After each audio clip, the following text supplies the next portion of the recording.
But first, we want to talk about the back to school season because as families do settle back into their routines, there's another critical issue here at home affecting communities across the nation, and it's human trafficking. Today, we're joined by Erica Reed. She is the acting section chief at the Center for Countering Human Trafficking. This is at the U.S. Department of Homeland Security. And here to discuss now the department's new back to school initiative through their Blue campaign. Good morning, Erica. Thanks for joining us. Having us. So start by telling us what this Blue campaign initiative is about and why this particular time is so critical for human trafficking awareness. Okay, so the Blue campaign, for those that are not aware of who we are a national public awareness campaign. Our job is to educate the public on how to recognize and report possible cases of human trafficking. We do that by working with subject matter experts to help us create our trainings and our awareness materials, and they range from either law enforcement, end users, service providers, and then also lived experience experts who are survivors of human trafficking. Our campaign that we have now is our back to school campaign, and the initiative is to understand that children are back in school, they're back to their routines, so they're going to those particular places like the bus stop, the sporting events, the school games, and then also maybe a party or two here and there. And traffickers know where they are. They know those routines, and we want to make sure that we're in a space to know that we're there too. So wherever they are, we're there too to make sure that we're raising awareness about human trafficking. Yeah, many people think that human trafficking takes place only in certain places to certain types of people. What are some of the myths that families might not realize versus the realities in human trafficking? I'm glad you brought up certain type of people. Quite often we hear from myths that it's only an older gentleman who is the trafficker and the victim has to be a person that is a younger girl. But in actuality, a trafficking person could be, a person that's trafficked could be anyone.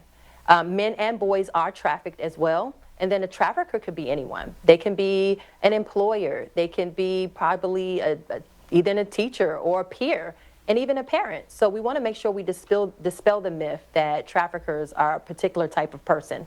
And those seedy locations, trafficking happens everywhere. Rural areas, cities, small towns, they happen in different places where it could be agricultural, it could be industry, where it could be like a hotel, and it also can happen in a home.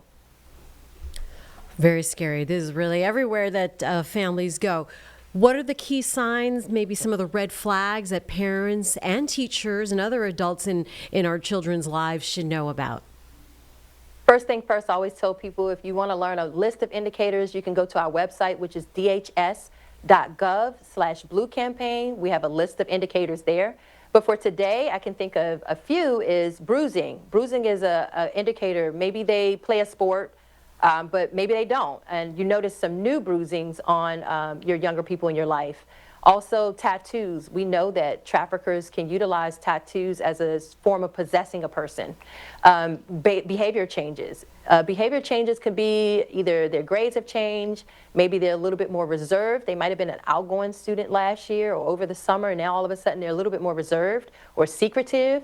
Large amounts of money. Sometimes that gets dismissed as well. We know that summer jobs are great, even part-time jobs are great, but what happens if they have a large lump sum of money and expensive items? And that's an open opportunity to talk to those young people in your life if those indicators are there.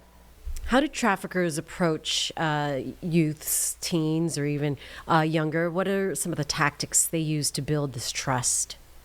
Well, we know they prey on vulnerabilities or risk factors. Let's say a kid is just starting a new school and wanting to make friends. That's an opportunity for a trafficker can take advantage of a younger person. We know they can use violence. Psychological manipulation is one. It's key. False promise of love. Maybe it's a romantic relationship. Another one could possibly be a fake job, announcement, we always tell younger people that if it's too good to be true, 9 times out of 10 is probably too good to be true if it's a job.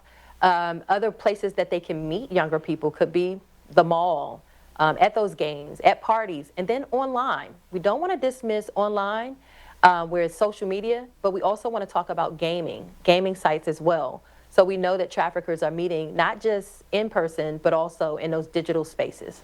All right. So, what are some of the steps then that can be taken to perhaps prevent this from happening and create a safer environment for children?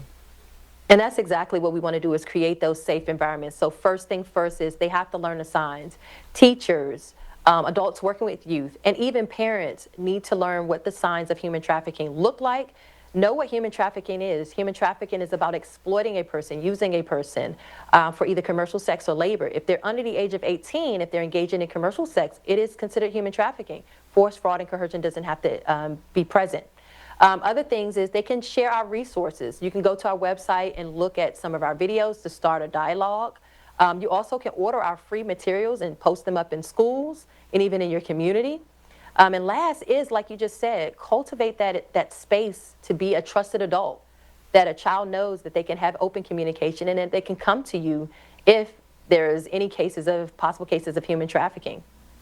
Wow, Erica Reed, important topic for now and forever, really, when it comes to our youth and protecting them from human trafficking. Such an issue that's become so wildly vast and on the rise, it seems, across the country. Any other message for our viewers this morning on Live Impact News? Yes, please go to our website, which is dhs.gov/Blue Campaign to learn more about human trafficking. To receive some of our free materials, you can either download them or order them from our website, and understand that human trafficking is the crime against a person, and you can be in your hometown, you can be in your city, and you can even be in your home, and you never have to leave for human trafficking to happen. Erica Reed, thank you for joining us this morning. Appreciate your time. Thank you. Thank you for having us. Absolutely.